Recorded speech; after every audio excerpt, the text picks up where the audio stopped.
Kapan mulai ulangan SMA di sana? Ulangan berapa kelas? Bulan Juni kayaknya. Oh, Juni.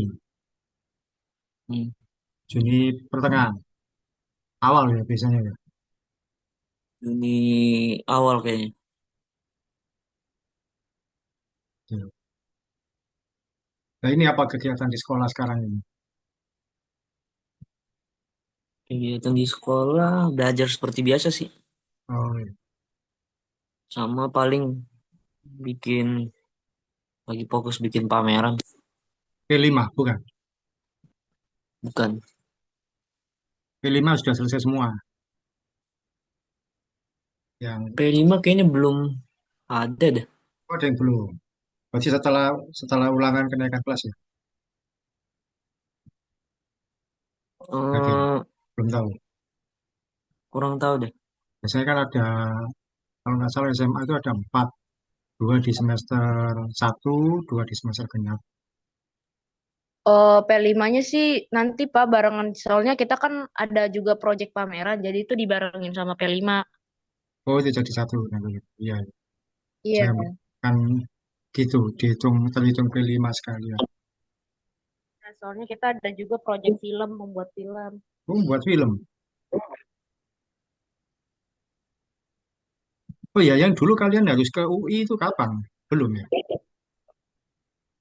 Atau sudah? Sudah Niko, Pak, itu yang waktu Januari. sudah. Oh iya, Januari. Sudah beres semua.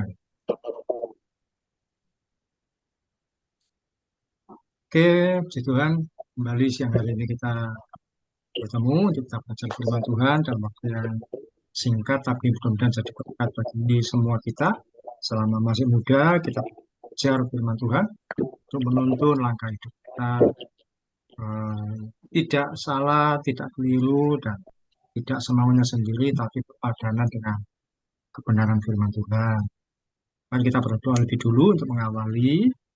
Tuhan Yesus, kami serahkan untuk pertemuan siang hari ini. Tuhan, kami belajar firman-Mu, kiranya boleh jadi berkat bagi kami dan semua berjalan dengan baik, dengan lancar, tidak ada kendala. Alat atau fasilitas yang kami pakai juga jaringan, semuanya menunjang dengan misalkan pertemuan Zoom ini dari awal sampai selesai dalam nama Tuhan Yesus kami berdoa dan mengucap syukur. Amin. Ya, puji Tuhan. Hari ini kita kembali belajar firman Tuhan. Kita belajar satu tokoh Alkitab yang sebenarnya lebih dulu dari Nabi Nuh. Di waktu yang lalu kita lebih belajar Nuh lebih dulu. Namanya adalah Henok. Pernah mendengar nama Henok ini sebelumnya? Niko pernah tahu nama Henok di Alkitab? Belum. Belum, Pak. Nah, tapi pernah punya teman namanya Henok apa enggak? Kan Belum sering pernah juga. juga. Belum pernah. Nelva, pernah mendengar nama Henok? Pernah Pak, dia salah satu tokoh kita, cuman saya lupa ceritanya. Oh, ceritanya. Pernah kenal anak namanya Henok? Karena nama Kristen biasanya. Iya. Nah ya, ada ya. Ya, Henok termasuk nama yang sering dipakai oleh para orang Kristen, anak-anak Tuhan secara umum. Walaupun kisahnya tidak banyak yang tahu. Nah, kita belajar hari ini tentang Henok, kita akan mendapatkan sesuatu yang berbeda. Henok ada di Kejadian 5, kisahnya cuma singkat, sedikit, beberapa ayat saja. Nah, tapi kita baca di ayat 21 sampai 24, ini poin utamanya. Titik ini adalah ayat, ini 21, 22, nanti berikutnya 23, 24. Nelva bacakan lebih dulu, ya, tolong. Ini 21, 22, Kejadian 5, silakan. Setelah Henok hidup 65 tahun, ia memperanakan Metusalah. Dan Henok hidup bergaul dengan Allah selama 300 tahun lagi. Setelah ia memperanakan Metusalah, dan ia memperanakan anak-anak lelaki dan perempuan. Berikutnya, Iku. Jadi Henok mencapai umur 365 tahun. Dan Henok hidup bergaul dengan Allah. Lalu ia tidak ada lagi sebab ia telah diangkat oleh Allah. Ya, Henok ini unik. Dia memiliki kehidupan yang bergaul dengan Allah selama kehidupan dia sehari-hari. Bergaul dengan Allah. Sampai satu kali Tuhan itu melihat kesetiaannya, sehingga di ayat 24, ayat terakhir, tiba-tiba dia menghilang karena dia diangkat oleh Allah. Jadi dia tidak mengalami kematian. Henok sempat memperanakkan atau punya anak namanya Metusala. Metusala ini kalau dihitung di Alkitab, dia adalah manusia dengan umur yang paling panjang, umurnya 969 tahun. Setelah Metusala, Metusala ini baru memperanakkan Nuh. Jadi Nuh adalah turunan dari Metusala, Metusala anak dari Henok. Apa yang kita pelajari dari Henok ini? Bahwa yang pertama, Henok itu menyediakan waktu dengan Tuhan, yang memiliki hati kehidupan yang menyediakan waktu dengan Tuhan. Tak tolong Nelva bacakan ini Matius 26 ayat 40. Setelah itu ia kembali kepada murid-muridnya itu dan mendapati mereka sedang tidur. Dan ia berkata kepada Petrus, "Tidakkah kamu sanggup berjaga-jaga 1 jam dengan aku?" Ya, ini peristiwa ketika Tuhan Yesus mau disalibkan. Dia berdoa di Taman Getsemani, dia berdoa mau bersama dengan 3 muridnya. Sebenarnya dia membawa 3 muridnya untuk menemani. Tapi ketika dia berdoa, Tuhan Yesus berdoa, dia melihat muridnya 3 orang tidur. Dia menegur pada Petrus, apa kamu tidak sanggup berjaga-jaga 1 jam dengan aku, sehingga menemani Tuhan Yesus. Dan hal ini berarti bahwa Tuhan itu sebenarnya minta pada kita waktu minimal. Masa sih kita nggak bisa punya waktu dengan dia 1 jam saja? Jadi dia itu tidak minta banyak waktu. Masa kita nggak bisa menyediakan waktu dengan dia 1 jam saja? Kalau Tuhan Yesus tanya kepada kita, masa sih kamu nggak punya waktu dengan aku 1 jam saja? Kalau pernah dengar ada gereja namanya GSJS, Nelva pernah dengar ada gereja namanya gereja 1 jam saja, GSJS, ini sedang booming. Pernah dengar, Nelva? Kurang sih. Ada yang booming sekarang ada dua, GMS sama GSJS, gereja 1 jam saja. Itu karena dari ayat ini, gereja 1 jam saja. Nah, Tuhan itu menginginkan kita punya waktu dengan dia. Henok bergaul dengan Tuhan, ini gambarannya Bapak Henok. Henok dia bergaul dengan Tuhan dalam kehidupannya sehari-hari, dia menyediakan waktu untuk bersekutu pribadi dengan Tuhan. Seperti seorang sahabat dengan teman baiknya. Seperti seorang sahabat. Yang namanya bergaul itu kan seperti kita itu berteman baik dengan seseorang. Kita punya sahabat. Jika kita bergaul atau berhubungan yang akrab, tentu kita menyediakan waktu untuk bertemu, menyendiri, atau bercakap-cakap dengan dia. Kalau Nelva punya sahabat baik, kapanpun sahabatmu ini chatting, WA, atau nelpon, atau menghubungi, ingin ketemu, atau apapun cerita, pasti Nelva akan segera respon. Aku mau cerita sesuatu, kamu pasti segera respon. Niko kalau punya sahabat terus bilang nanti pulang sekolah aku mau ngomong sesuatu, ya, pasti menyediakan waktu. Demikian juga dengan Tuhan. Adakah kita mau menyediakan waktu khusus untuk bergaul dengan Tuhan, menyendiri dengan Tuhan? Eh, kita berdua bergaul akrab dengan Tuhan, sama seperti seseorang dengan sahabatnya. Ketika kita menyendiri dengan Tuhan, apa yang kita lakukan? Saat itu kita berdoa, merenungkan firman Tuhan, dan juga memuji Tuhan secara pribadi. Kadang-kadang nggak terasa, 10 menit, 15 menit itu kurang. Setengah jam pun juga kurang. Malah Tuhan berkata, masa 1 jam saja kamu nggak bisa? Kadang-kadang kalau kita sudah punya waktu dengan Tuhan, 1 jam pun juga akan terasa kurang. Jadi kita belajar di masa muda, sediakan waktu untuk merenungkan firman Tuhan. Istilahnya itu menyendiri dengan Tuhan. Kalau orang dulu menyebutnya saat teduh. Saat teduh itu apa? Kita itu punya hubungan pribadi. Kalau bangunnya kesiangan, nggak ada waktu, ya lebih pagi. Jadi, usahakan kita punya waktu bersekutu dengan Tuhan secara pribadi.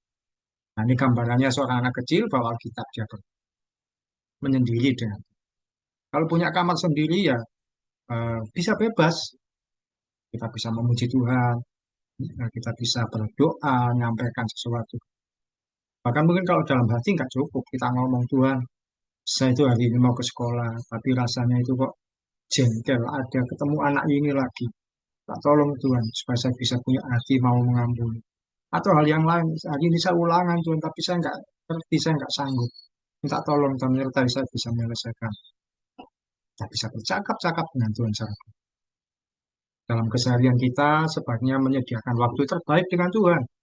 Kita menyediakan berarti kita buat jam ini saya khusus, saya menyendiri dengan Tuhan. Saya baca firman Tuhan. Saya berdoa, mendoakan keluarga dan sebagainya. Mendoakan diri sendiri, mendoakan kesulitan yang ada. Bukan menyisihkan, kadang-kadang orang itu menyisihkan di tengah-tengah kesibukannya, ya sudah. Buat waktu sedikit dengan Tuhan. Apalagi menyisakan itu aku sudah malam, capek, lelah, ngantuk, baru, oh ya ingat berdoa. Nah itu kan jadi nggak bagus. Perhatikan kita sebagai anak muda jangan sampai jam kita main HP, jalan-jalan, atau punya hobi lebih banyak daripada jam kita untuk saat teduh dengan Tuhan. Dulu saya itu punya hobi, ya karena saya merupakan ketua penggemar salah satu grup musik. Jadi waktu saya lebih banyak habis untuk fokus dengan grup musik. Saya mengumpulkan kaset, mengumpulkan CD, mengumpulkan apapun, sampai tidak ada waktu untuk itu. Saya belajar untuk sekutu dengan. Tapi ketika saya masih muda, masih kecil, SMP, SD, SMP, SMA, saya menyediakan waktu pagi-pagi. Kalau saya jam 6 harus berangkat, berarti jam 4 saya harus bangun berdoa. Mungkin setengah jam, saya menyendiri dengan berdoa dulu sebelum aktivitas. Diskusi pertama kita hari ini adalah, apakah kalian bersedia menyediakan waktu menyendiri dengan Tuhan? Kalau punya kamar ya boleh di kamarnya. Kalau ternyata kamarnya bersama ya lebih bagus supaya jangan mengganggu yang lain. Niko, adakah kamu bersedia menyediakan waktu untuk menyendiri atau bersaat teduh, berdoa pribadi dengan Tuhan, berjumpa dengan Tuhan secara pribadi? Apakah kamu mau menyediakan diri, menyediakan waktu ke depan? Bersedia, Pak. Kalau menurutmu, sekarang kan masuk pagi, kapan yang menurutmu waktu yang bagus, yang baik, kamu aman untuk menyediakan waktu dengan Tuhan? Gak harus pagi sih, tapi kamu benar-benar di waktu itu aman, nggak terganggu yang lain. Hmm, pas pulang sekolah sih kayaknya. Pulang sekolah itu siang. Soalnya kan abang di sore. Terus sore. Soalnya kan abang-abang pada kerja semua kan. Jadi kamar kosong. Oh, kamar kosong. Niko kalau di kamar sama abang juga biasanya tidurnya. Iya. Iya tidak apa-apa. Baik. Kalau sore itu pulang jam berapa kalau masuk pagi? Masuk pagi ya? Yang, iya, jam Jam 15.25. 12. Nelva, apakah bersedia memperbaiki hubunganmu dengan Tuhan, menyendiri dengan Tuhan? Bersedia, Pak. Kalau menurutmu, jam berapa yang menurutmu kamu, oh ini aman waktu saya berdoa atau baca Quran? Kalau saya sih malam sih, Pak, pas habis apa sih waktu-waktu udah selesai semua menyelesaikan tugas-tugas gitu. Diusahakan ketika malam itu, apa dalam kondisi masih baik, masih prima, masih kuat, baca firman Tuhan, berdoa, bukan kondisi orang yang sudah lelah. Ya tidak apa-apa. Ketika oh jam ini saya sudah selesai semua yang saya kerjakan. Malam ini saya mau berdoa dengan Tuhan, mengucap syukur atas apa yang semua terjadi. Mengucap syukur sudah boleh melalui sekolah dengan ngomong dengan Tuhan, bercakap-cakap dengan. Nah, kalau di kamar tidur sama siapa? Sendiri, Pak. Oh, sendiri, oh, malah lebih bebas, lebih enak. Bisa berdoanya lebih leluasa. Kadang-kadang yang lebih enak itu kalau berdoa itu tidak dibatin, tapi diucapkan walaupun pelan. Saya juga begitu kan, seringkali. Tuhan, terima kasih untuk hari ini, Engkau sediakan bagi saya. Saya kalau berdoa, biasanya jam 2 atau jam 3 pagi. Jadi sebelum yang lain bangun, sebelum banyak aktivitas. Saya berdoa, Tuhan, minta kekuatan menjalani hari ini, minta berkat-Mu, sediakan, ucapkan pelan. Rasanya lega. Belajar untuk kita menyediakan waktu dengan Tuhan. Henok, eh, dia menyediakan waktu dengan. Tuhan Yesus pun mengajarkan atau mengajarkan, menyarankan jaga-jaga 1 jam, nah, itu ya waktu yang ideal. Tapi nggak sampai, misalkan nggak sampai 1 jam, tidak apa-apa. Yang penting kita punya hubungan yang baik dengan setiap hari kita perlu menyediakan. Teman-teman kita yang seberang, yang Muslim, mereka punya 5 waktu. 5 waktu itu pun mereka ya juga sebenarnya terpaksa. Tidak dengan sungguh-sungguh. Artinya apa? Tidak sungguh-sungguh itu bagaimana? Ya, karena jamnya itu harus sembahyang ya, jam sembahyang. Jamnya itu harus sholat ya sholat. Hanya sekedar rutinitas. Tapi kita diberi kebebasan waktu. Kita lakukan sebaik mungkin. Di saat itu kita terbuka. Pembelajaran kedua yaitu eh, tentang Henok bergaul dengan Tuhan. Yang kedua itu bebas bercerita dengan. Kita tidak hanya menyediakan waktu, tapi kita bebas bercerita dengan Tuhan. Niku minta tolong bacakan Mazmur 25 ayat 14. Mazmur 25 ayat 14. Tuhan bergaul karib dengan orang yang takut akan Dia, dan perjanjiannya diberitahukannya kepada mereka. Iya, kata bergaul karib itu seperti seseorang dengan sahabatnya. Kita ini adalah sahabatnya Tuhan.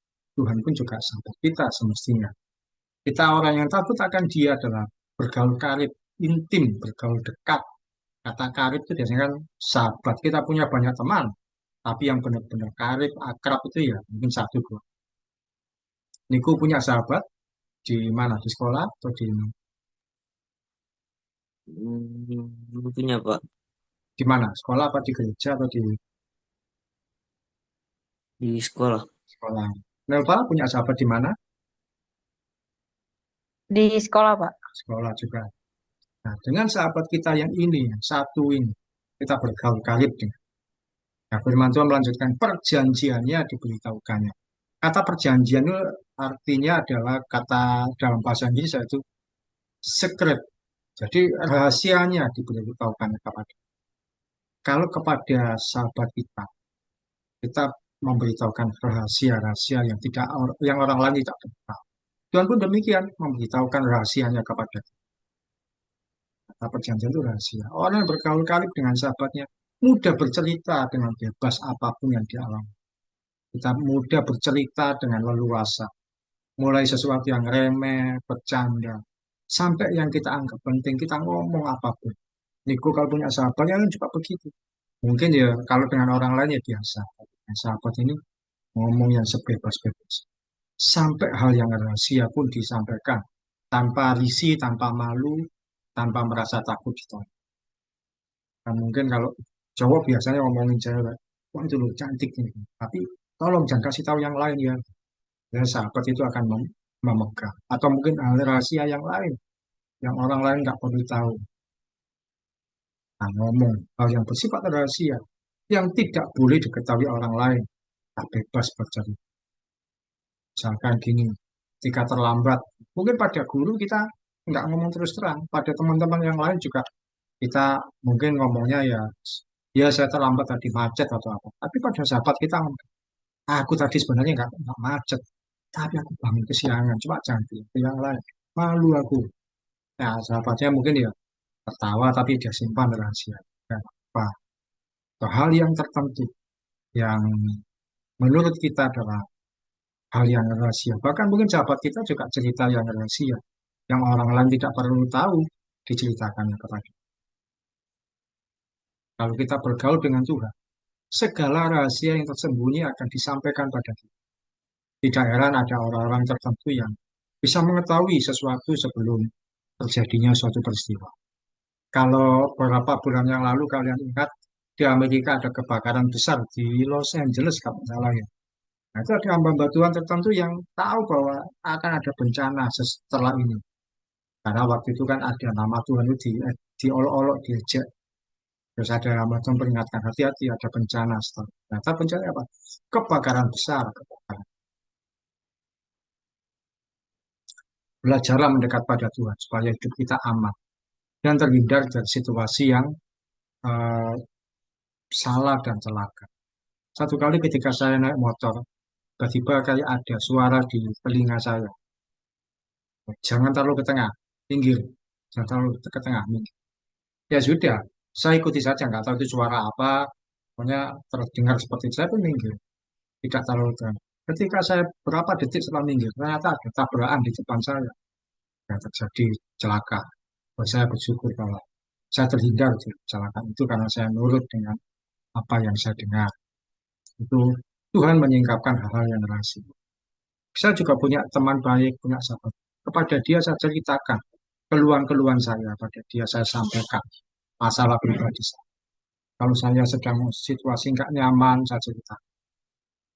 Jika saya ada punya masalah dengan teman-teman pendeta misalnya, saya kalau cerita ke yang lain jadi salah paham, tapi saya cerita dengan saya ada masalah seperti ini. Nah, teman saya biasanya menguatkan, menghibur, memberi kata-kata motivasi. Dia pun juga begitu. Jika dia mengurus keperluan-keperluan yang menurut dia susah, rumit, dia sampaikan ke saya. Sebisa mungkin kalau saya membantu ya saya. Kalau tidak ya paling tidak saya jadikan.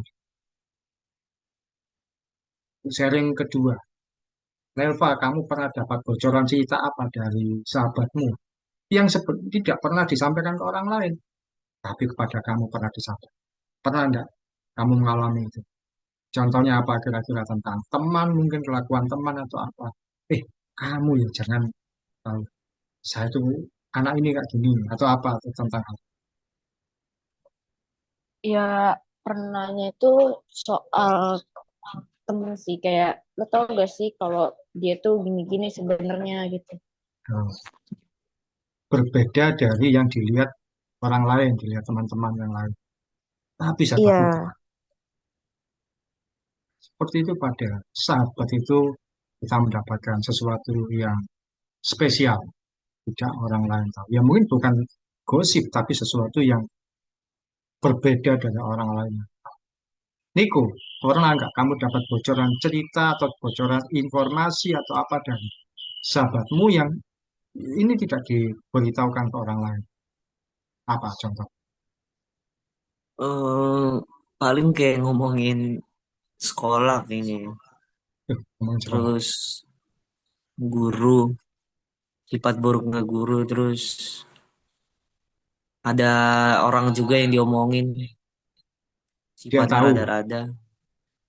dia tahu Iya tentang dia itu. tahu. Oh, Iya. nah itu dia mungkin merasa begini, oh ini kalau saya sampaikan ke yang lain nanti jadi masalah. Tapi dia pilih ceritakan Niko. Jika ceritakan Niko, itu dia percaya bahwa Niko ini bisa nutup mulut. Niko ini adalah anak yang bisa dipercaya. Niko ini seorang yang teman baik. Sehingga dia ceritakan tentang sekolah, tentang guru, atau tentang anak-anak yang lain. Dan biasanya kita ini yang dapat cerita seperti itu jadi merasa istimewa, merasa, oh saya ini jadi orang yang dipercaya. Ya demikian ketika kita dekat dengan Tuhan, kita bisa mendapat bebas bercerita dengan Tuhan dan mendapat hal yang ada tanpa risih, tanpa merasa takut itu. Tuhan pun akan, kalau kita dekat dengan Tuhan, setiap hari menyediakan waktu dengan Tuhan. Kadang-kadang Tuhan itu menyampaikan sesuatu hal yang kita tidak pahami sebelum kita akan mendapatkan sesuatu hal yang berbeda. Contohnya mungkin ketika ya, hal yang remeh, misalnya ketika ulangan, kita lupa, kita nggak ngerti, tiba-tiba teringat sesuatu. Jawabannya ini. Nah, dalam banyak hal yang lain, misalkan doakan orang tuamu, orang tuamu, doakan orang tuamu. Mungkin selama nggak pernah mendoakan, ketika mendoakan. Oh, ternyata orang tua kita ada dalam kesusahan, tapi karena kita mendoakan, orang tua kita menemukan solusi. Sama seperti itu. Di bergaul dengan Tuhan, tapi bebas cerita apapun, kita juga mendapatkan hal yang sih. Sebagaimana seorang dengan sama. Poin ketiga, kita belajar dari Henok, seorang yang bergaul dengan Allah, yang diangkat hidup itu, yaitu bahwa mendapatkan perlakuan istimewa. Orang yang bergaul dengan Tuhan akan mendapatkan perlakuan istimewa. Henok mendapatkan perlakuan istimewa. Nerva, minta tolong bacakan ini. Yohanes 15 ayat 7.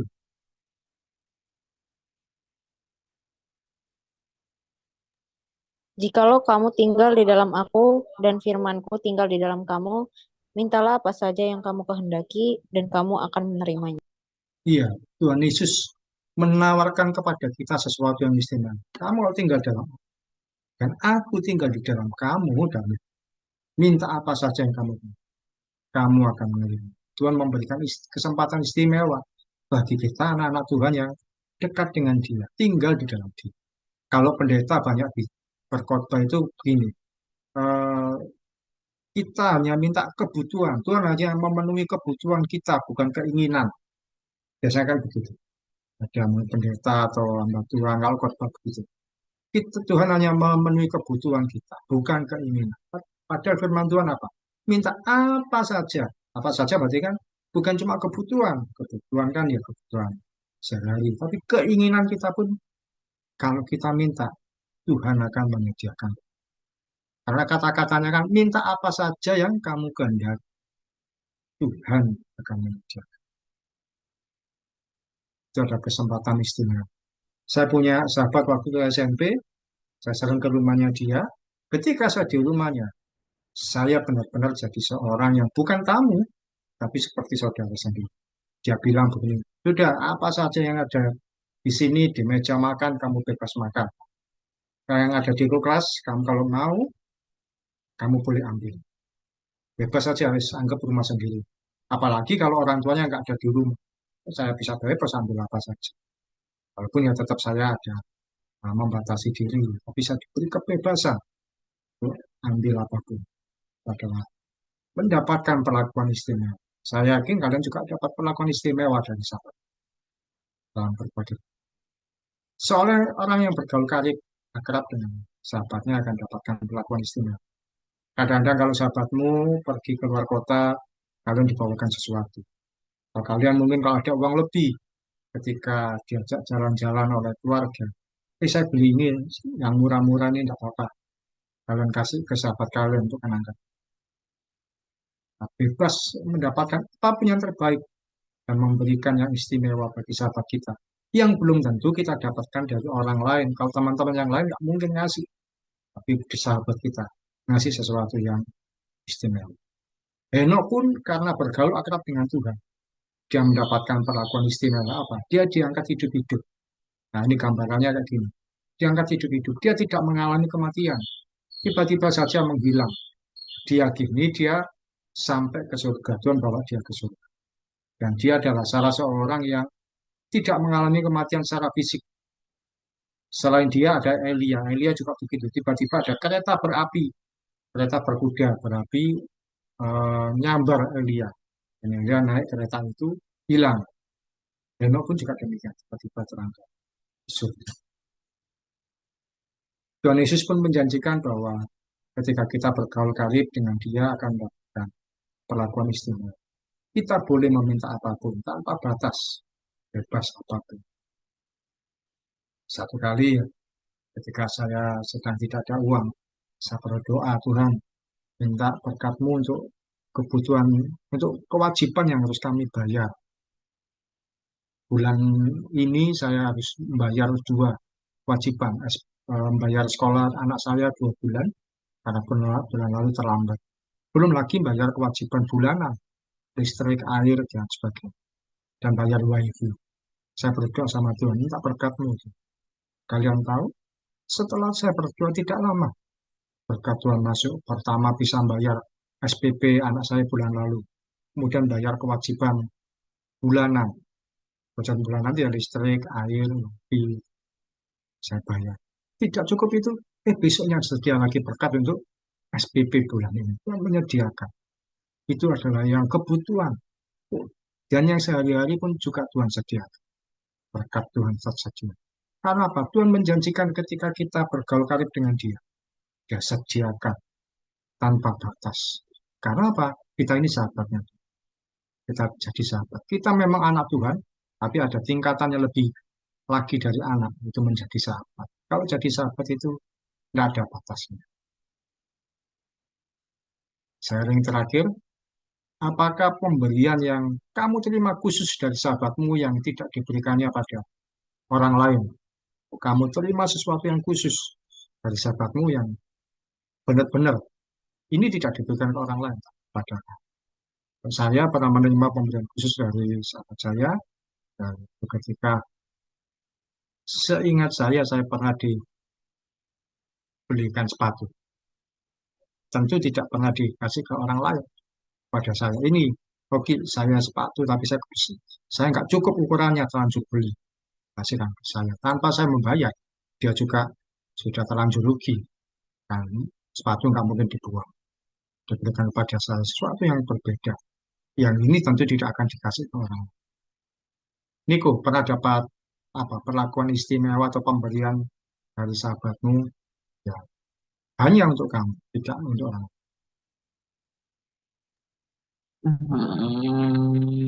Kayaknya Niko nggak pernah dikasih apa-apa nih sama Sama teman kamu. atau sahabat. Tapi Iya, cuma apa? kalau perlakuan khusus pernah. Apa misalnya perlakuan Kalau khusus? perlakuan khusus kayak dia kayak cerita ya ke aku aja gitu. Oh, cerita. Belum pernah diajak ke rumahnya terus kayak saya tadi seperti saya tadi. Silakan ambil makan makanan di sini. Pernah diajak ke rumah, Nah, kasih makanan juga. oh, iya. Karena seorang sahabat pasti pernah ngajak temannya ke rumah, mau Ya. diajak makan. Nelva, pernah mendapatkan satu pemberian atau perlakuan yang berbeda dari teman baikmu? Eh, kalau perlakuan itu ya sering sih Pak, kayak kalau kita lagi ngumpul, eh, dia ngajak ke rumahnya, terus nanti yang kayak perlakuannya tuh nggak ngebedain kayak, yaudah anggap aja rumah sendiri, terus habis itu eh, kalau pemberian sih sama apa kayak kalau yang ulang tahun dia selalu ngasih itu hadiah. Ya, Tuhan. Ketika kita punya sahabat yang baik, di situ kita mendapatkan gambaran bahwa sebenarnya Tuhan pun juga berlaku demikian ke kita. Sekalipun masih muda, belajarlah untuk bergaul karib dengan Tuhan. Kita menyediakan waktu untuk berjumpa dengan Tuhan secara pribadi. Saat itu kita bisa memuji Tuhan, mungkin satu lagu aja, berdoa, kita menyampaikan apa yang menjadi keluhan kita, permintaan kita, bahkan juga merenungkan firman Tuhan menjadi bagian hari ini. Ya apa-apa, mungkin waktunya tidak lama, tapi kita menyediakan diri untuk berjumpa dengan Tuhan. Kalau kalian tahu orang-orang tua kalian, dulu punya istilah yang namanya saat teduh. Sekarang jarang saat teduh itu dijadikan apa? Disampaikan jarang disebut.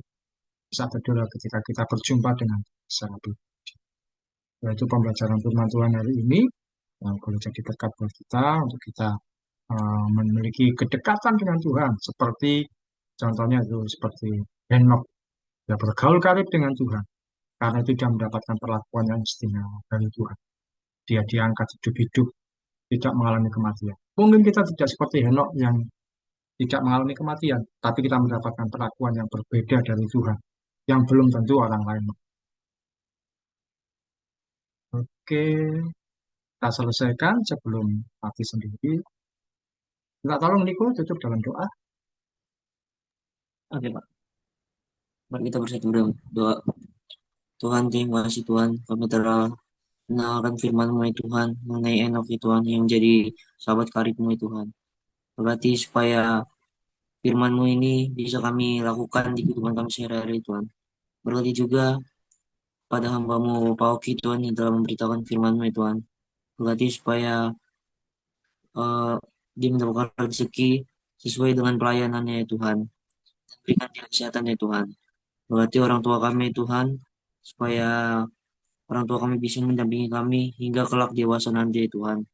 Berkati aku dan Alfa supaya bisa sukses di akademinya ya Tuhan. Dan bisa membanggakan kedua orang tua kami ya Tuhan. Ya, Inilah doa dan permohonan kami ya Tuhan. Kami serahkan kepada ke dalam tangan kasih-Mu saja ya Tuhan. Dalam nama Tuhan Yesus. Amin. amin. Puji Tuhan. Terima kasih Niko Nelva dan berkati. Terima kasih Pak. Terima kasih Pak.